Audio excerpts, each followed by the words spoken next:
خلق ما یشاء۔ اللہ اپنی مرضیاں والے نے، رب جو چاہتے نے پیدا کر کے دکھا دیندے نے۔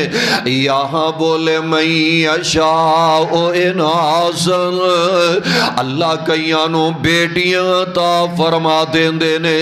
آ جڑے بیٹیاں دی ولادت غم زدہ ہو جاندے نے، پتراں دی ولادت خوش ہوندے نے، مٹھائیاں ونڈیاں جاندیاں نے، مبارکاں دتیاں جاندیاں نے، خوشیاں دا اظہار کیتا جاندا ہے۔ اللہ ذوالجلال دا قرآن پڑھ کے تے ذرا دیکھو نا، اللہ نے قرآن دے اندر پتراں نالوں پہلا دھیاں دا تذکرہ فرمایا ہے۔ اور بیٹی اگر ایڈی ناپسندیدہ چیز ہوندی نا، اللہ ذوالجلال اپنے پیارے پیغمبر علیہ السلام نو کدی بھی بیٹیاں عطا نہ کر دے۔ اللہ